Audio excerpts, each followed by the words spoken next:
విషయం గురించి మాట్లాడుతూ అనితన్ అంటే ఏం లాభం, పోలీసులు అంటే చీఫ్ మినిస్టర్, మీరు ఉప ముఖ్యమంత్రి చీఫ్ మినిస్టర్ కూర్చొని మాట్లాడండి. ఇది పబ్లిక్ గా మా ప్రభుత్వం విఫలమైంది, తిరుగుతున్నారు బయటకు వెళ్తే అని మాట్లాడటంలో ఏముంది? చంద్రబాబుని అడగలేక ఆ అమ్మాయిని అడగటం, ఆ అమ్మాయి ఏం చెప్తుంది సమాధానం రా అంటారు. అది ఏం చెప్తున్నాయి ఇవన్నీ.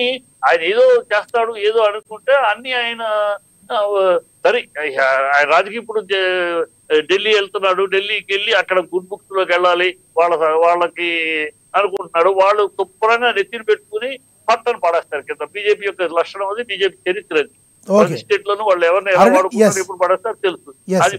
మీరు మాట్లాడిన దానికి అరుణ్ గారు సమాధానం చెప్తారు. అరుణ్ గారు ప్లీజ్. సార్ పాపం వీళ్ళు ఎప్పుడు కూడా నాకెందుకనో ఒక రకమైనటువంటి ఒకే సైడ్ తీసుకొని మాట్లాడేటువంటి విధానం నాకు ఏ టాపిక్ లో అయినా వినిపిస్తా ఉండిద్ది సార్ నాకు. బట్ మళ్ళీ ఇప్పుడు కూడా అట్లా వినిపిస్తుంది. నేను టెక్నికల్ గా నాకు లిజనింగ్ ప్రాబ్లమా లేదంటే సారు మాట్లాడతారు నాకు తెలీదు. ఒక విశ్లేషకులుగా ఈయన ఇప్పుడు జరిగినటువంటి సంభాషణకు సంబంధించి కేంద్రం అనేది పరస్పర సహకారం. ఇప్పుడు పవన్ కళ్యాణ్ గారికి కేంద్రం అవసరం ఎంత ఉందో, కేంద్రానికి పవన్ కళ్యాణ్ గారి అవసరం అంతే ఉంది. రాష్ట్రానికి కేంద్రం అవసరం ఎంత ఉందో, కేంద్రానికి రాష్ట్రం నుంచి అవసరం అంతే ఉంది. ఇది ఈక్వల్ గా న్యూట్రలైజ్ చేసి మాట్లాడితే దాన్ని జనరలైజ్ గా మనం పవన్ కళ్యాణ్ చేస్తూ మీరు మాట్లాడినట్టు నేను మౌనంగా ఉన్నాను. దాని రెస్పెక్ట్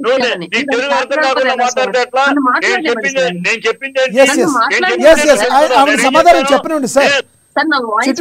పెద్దగా మాట్లాడాక మీరు మళ్ళీ మాట్లాడదు కానీ చిట్టుబాబు మాట్లాడండి, నా ప్యానల్ నాకు ఇవ్వండి. చెప్పండి అరుణ్ గారు చెప్పండి ప్లీజ్. పవన్ కళ్యాణ్ గారు కొత్త రాజకీయం చేస్తారని క్లియర్ గా చెప్పారు.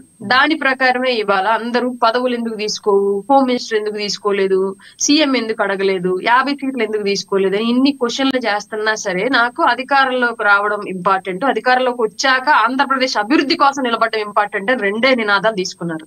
ఇవాళ కేంద్రం దగ్గరికి వెళ్ళి కూడా గతంలో ఉన్నటువంటి ముఖ్యమంత్రి కానివ్వండి, ఆయన సంబంధిత నాయకులు కానివ్వండి, కేంద్రం దగ్గరికి వెళ్తే ఎందుకు వెళ్ళారు, ఏం తెచ్చారు, ఏ శాఖని ఎందుకు, అసలు వేరే శాఖలు ఎవరిని కలవలేదులేండి. నడ్డా అమిత్ షా గారిని లేదంటే ప్రధానమంత్రి గారిని తప్ప వేరే ఇంకెవరు కలిసిన దాఖలాలు లేవు. ఒక్కసారి నిర్మలా సీతారామన్ గారిని కలిసి ఉంటారు గత ప్రభుత్వం.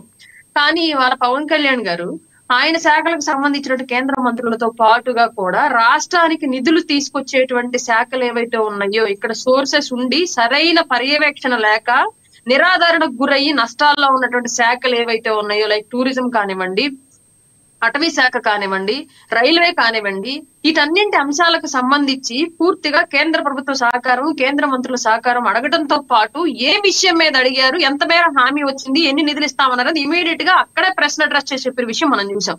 క్లియర్ గా ఆయన ఇవాళ పర్యటన రాష్ట్రం కోసమే చేశారు.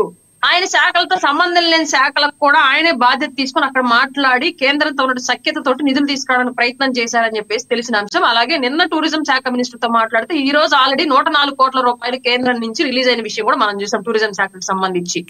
ఇట్లాంటి అంశాలన్నింటినీ పక్కన పెట్టి పవన్ కళ్యాణ్ గారిని తిట్టమే బాధ్యతగా పెట్టుకుంటే ఏం సాధిస్తాం సార్ మనం? ఆయన సాధిస్తోంది రాష్ట్రానికి కనిపిస్తోంది. కేంద్రం నుంచి గతంలో ఎప్పుడు రాని విధంగా నిధులు ఈ రోజు తీసుకురావడం లేని ప్రధాన భూమికి పోషిస్తున్నాడు అన్న విషయం మన కళ్ళకు కట్టినట్టు కనిపిస్తుంది. అయినా సరే ఆయన మీద విషం కక్కి మనం సంపాదించేది సాధించేది ఏంటి సార్? చాత అయితే ఎంకరేజ్ చేయాలి, ఇది చేశారు కదా ఇది కూడా చేయండి అని చెప్పేసి చెప్పాలి. ఇప్పుడు మీరు అన్నారు సూపర్ 6 సంబంధించి అడగాలి కదా అని చెప్పేసి. రాష్ట్ర బడ్జెట్ కు అనుకూలంగా చేస్తున్నటువంటి విధానంలో భాగంగా కొన్ని పథకాలు జాప్యం జరగచ్చు, కానీ ఎక్కడ మొండి చేయి చూపించారు గతంలో లాగా. ఇప్పుడు గతంలో ఒకసారి 2019 ఏప్రిల్లో జగన్ గవర్నమెంట్ అధికారంలోకి వస్తే అమ్మఒడి వేసింది నెక్స్ట్ ఇయర్ జూన్ లో వేశారు సార్. కానీ ఇది ఇలా కనిపించదు.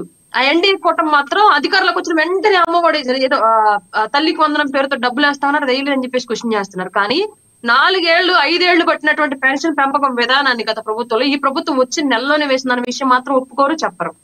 అలాగే దీపం పథకం కింద ఫ్రీ సిలిండర్లు ఇస్తా అన్న విషయం ఆల్రెడీ ఇచ్చారన్న విషయం ఒప్పుకోరు, చెప్పరు.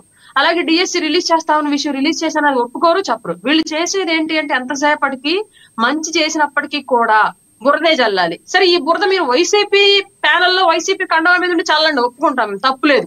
రాజకీయ రైవలరీ ఎప్పుడు అలాగే కొనసాగిద్ది. కానీ మీరు విశ్లేషకులుగా ఉండే ఇలాంటి బురద చల్లడం అనేది నాకు కరెక్ట్ అనిపించట్లేదు సార్. రైట్ అరుణ్ గారు, మళ్ళీ వస్తాం మీ దగ్గరికి. మనతోటి వైసీపీ అధికార ప్రతినిధి రేగడి లక్ష్మణరావు గారు ఆయనతో మాట్లాడదాం. లక్ష్మణరావు గారు నమస్తే అండి.